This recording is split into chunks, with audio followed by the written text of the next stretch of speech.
Hello dear तो आज की इस वीडियो पे हेलो डियर तो आज की इस वीडियो में आप सभी स्टाफ नर्स के जो भी लोग अप्लाई किए हैं या की हैं, तो आज मैं बताऊंगा कि दो ऐसे कैटेगरीज हैं जहां पे आप लोग का कंपटीशन बिल्कुल ही कम होगा, यानी उसमें आसान है जॉब पाना। वो दो कैटेगरी कौन सी है, उसमें बहाली भी काफ़ी अच्छी खासी है और मैं प्रीवियस ईयर भी बताऊंगा कि कैसे जो है उस कैटेगरी में आसान है जॉब पाना। जी हाँ, अगर आप उस कैटेगरी से आते हैं और आप ठीक ठाक स्टूडेंट हैं पढ़ने में, तो आप खुश हो जाइए, आपको जॉब होगा और बहुत ही ज़बरदस्त तरीके से जॉब आपको मिलने वाली है। हाँ, ये बातें हैं कि अगर आप बिल्कुल नहीं पढ़े हैं और उस कैटेगरी में भी आते हैं, तो पहले तो आपको 32 नंबर लाना भी मुश्किल हो जाएगा, ये भी हकीकत है, ठीक है ना? तो चलिए आज की इस वीडियो को यहाँ पे आज आपके लिए एक उम्मीद होगा, ठीक है ना? एक उम्मीद होगा। देखिए, वैसे स्टाफ नर्स में जो बहाली है, इसमें जो बहाली है, बहाली से 6-7 गुना जो है स्टूडेंट आपके जो है फॉर्म में सही पाए गए हैं। 7 गुना स्टूडेंट सही पाए गए हैं, एक सीट पर 7 कैंडिडेट। लेकिन आपको ये ज़रूर जानना चाहिए कि किस कैटेगरी में कंपटीशन ज़्यादा है और किस कैटेगरी में जो है कंपटीशन बहुत ज़्यादा जो है नहीं है, ठीक है ना? यानी उसमें अगर आप ठीक ठाक पढ़ाई किए हैं, ठीक ठाक अभी मेहनत कर रहे हैं, तो आपको जॉब हो जाएगा। कोई ज़्यादा जोर लगाने की जो है यहाँ पे आवश्यकता है नहीं, ठीक है? तो सबसे पहले चलिए मैं आपको प्रूफ के तौर पर भी बताता हूँ। देखिए, आप लोग ये तो आपका जो है यहाँ पे देख सकते हैं, ये सब दिया गया है डिटेल्स। लेकिन मैं यहाँ पे देखूँ कैटेगरीज में आते हैं हम लोग, तो सारा खेला कैटेगरीज में ही है, ठीक है? देखिए जैसे यहाँ पे देखिए, यूआर कैटेगरी सबसे टफ रहने वाला है, ये तो आप जानते हैं। कैसे टफ रहेगा? क्योंकि यूआर कैटेगरी में आपके बाहर वाले स्टूडेंट भी आएंगे। देखिए 1097 पोस्ट को अगर आप हटा दीजिए, 1097 क्लियर कर देता हूँ आप लोग को यहाँ पे स्पष्ट रूप से कि 3134 बहाली है आपके यूआर कैटेगरी में अनरिजर्व में, जहाँ पे कोई भी आ सकता है, ओपन कैटेगरी है। एससी एसटी भी आ सकता है, ओबीसी भी आ सकता है, ईबीसी भी आ सकता है, अदर स्टेट के तो रहेंगे ही रहेंगे, ठीक है? और बाकी जो है आपके जो यूआर में भरेंगे अनरिजर्व में, वो तो भरेंगे ही। तो इसमें ओवरऑल जो है ओपन कैटेगरी होता है, जिसको मन जो इसमें भर सकता है। और अगर यूआर का कट ऑफ लाता है तो यूआर में चला जाएगा, अपने कैटेगरी को उसको हटकर उसको यूआर में मिल जाएगा, ठीक है ना? तो मैं यहाँ पे बात करता हूँ 1097 पद पर, तो किसी का दाल गलने वाला नहीं है। यानी कोई भी अदर स्टेट के मेल या फीमेल आ जाए, 1097 पदों पर कोई दाल नहीं गलने वाला है यूआर कैटेगरी में। क्योंकि जो 35% महिलाओं के आरक्षण है वो सिर्फ बिहार के महिलाओं में मिलेगा, बिहार के लिए, ठीक है ना? तो 1097 पद तो यहाँ पे मान लीजिए 3134 में आरक्षित हो गया। इसमें बच गया लगभग जो है, आप मान लीजिए 2000 से कुछ ज़्यादा जो है पोस्ट आपका बच जाएगा, 2000 से थोड़ा सा कुछ पद जो है ज़्यादा हो जाएगा। अब इस 2000 में बाहर के कैंडिडेट भी होंगे, बाहर के सारे कैंडिडेट यूआर कैटेगरी में ही आते हैं।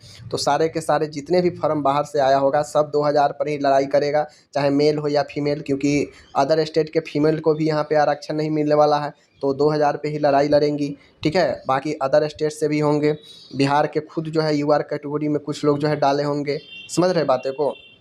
तो कुल मिला के 2000 ये पद जो है, इस पर काफ़ी ज़्यादा लड़ाई होने वाला है। समझ लीजिए, काफ़ी ज़्यादा लड़ाई होगा, इस पे भयंकर लड़ाई होगा। और सबसे ज़्यादा कट ऑफ अगर जाएगा तो यूआर कैटेगरी का ही जाएगा, ये बातें ध्यान में रख लीजिए, ठीक है?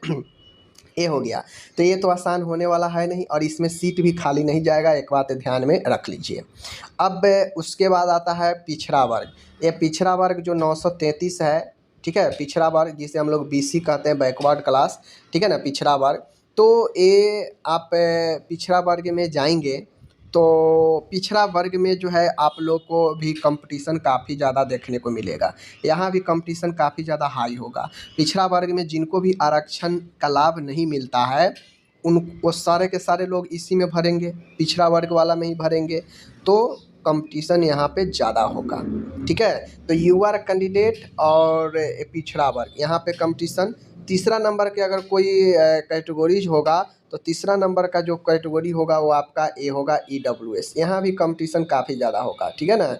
यहाँ भी कंपटीशन जो है आपको काफ़ी ज़्यादा होने वाला है। तो इन बातों को ध्यान में आपको रखना है। तो नंबर 1 ए होगा, उसके बाद जो है आपका दूसरा जो है ए होगा, और तीसरा सबसे जो है घातक कैटेगरी होगा वो ए होगा। तो कुल मिला के इन तीनों के अलावा बाकी कट ऑफ 1 नंबर पर ए रहेगा, 2 नंबर पर ए रहेगा, 3 नंबर पर ए रहेगा। और बाकी जो आप देख रहे हैं एससी का, ठीक है, और अनुसूचित जाति का हो गया, अत्यंत पिछड़ा वर्ग का हो गया, ठीक है ना, पिछड़े वर्ग के महिलाओं को इतना हो गया। तो कुल मिला के आप लोग यहाँ पे देख लीजिए कि ये सिचुएशन आपको रहने वाला है। अगर आप यूआर कैटेगरी में भरे हैं तो हकीकत मैं बता देता हूँ, आपको पढ़ाई में जीओ जान लगा देना पड़ेगा, ठीक है।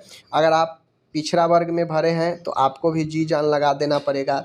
ईडब्ल्यूएस में है तो आपको भी काफ़ी जो है मेहनत करना पड़ेगा। और बाकी अगर आप अनुसूचित जाति में भरे हैं, ईबीसी में भरे हैं, इकोनॉमिकल जो बैकवर्ड क्लास होता है, अत्यंत पिछड़ा वर्ग, तो आप जो है यहाँ पे आपको जो है बहुत जो है समझना पड़ेगा। ए कैटेगरी, अत्यंत पिछड़ा वर्ग, अनुसूचित जाति, बहुत आसान है यहाँ पे जॉब पाना, बहुत आसान है, ठीक है ना, बहुत आसान है। यहाँ पे तो मुझे लगता है ना एससी कैटेगरी में तो सीट भी खाली चला जाएगा। मुझे जहाँ तक लगता है कि यहाँ पे सीट भी खाली चला जाएगा, चाहे 200 ही सीट खाली जाए, चाहे 400 ही सीट खाली जाए, लेकिन सीट खाली हमें लगता है चला जाएगा, ठीक है ना। ये हकीकत मैं बता रहा हूँ, चाहे 50, 100 या 200, 500 जितना भी सीट खाली जाए, लेकिन यहाँ पे सीट खाली जाएगा, ठीक है। पिछड़ा वर्ग का जो अत्यंत पिछड़ा वर्ग है, यहाँ भी जो है आपको कट ऑफ काफ़ी कम रहेगा और हो सकता है तो यहाँ भी जो है सीट खाली जाएगा, ठीक है। सीट खाली कहाँ नहीं जाएगा? यूआर में, ईडब्ल्यूएस में और यहाँ पे पिछड़ा वर्ग में, ठीक है। तो यहाँ पे जो है ये बातें को आप लोग ध्यान से देख लीजिए। तो कुल मिला के आपको डिसाइड करना है कि आप किस कैटेगरीज में आते हैं, आपको कितना मेहनत करना है। अगर आप एससी में आते हैं, पिछड़ा अत्यंत पिछड़ा वर्ग में आते हैं, तो आपको ज़्यादा नहीं, आप जो पढ़े हैं उसी को प्रैक्टिस करते रहिए दिमाग में, और प्रेशर मत लीजिए और प्रैक्टिस करते जाइए, देखते जाइए कि आप कितना ला रहे हैं। और अगर आप अच्छे खासे स्कोर कर रहे हैं तो आपको जॉब होने से कोई नहीं रोक पाएगा। अगर आप एक ठीक ठाक स्टूडेंट हैं तो, बहुत अच्छा भी नहीं मैं कहूँगा, बहुत अच्छा यहाँ पे यूआर कैटेगरी में बनना पड़ेगा, पिछड़ा वर्ग में बनना पड़ेगा और ईडब्ल्यूएस में बनना पड़ेगा। बहुत अच्छा पढ़ने में आप हैं तो ही जो है आपको संभावना यहाँ पे होगा, वरना इन 2 कैटेगरी में आप ठीक ठाक भी है पढ़ाई करने में, ज़्यादा आप हाई फाई भी नहीं है पढ़ने में, फिर भी आपको जॉब हो जाएगा। जो हाई फाई होंगे वो तो होंगे ही, उनको तो होगा ही। मतलब सीधा कहने का मतलब है कि ये 2 कैटेगरी ऐसा है जहाँ पे आपको बहुत आसान है जॉब पाना है स्टाफ नर्स का। यहाँ तक कि देखिएगा सीट भी खाली रह जाएगा।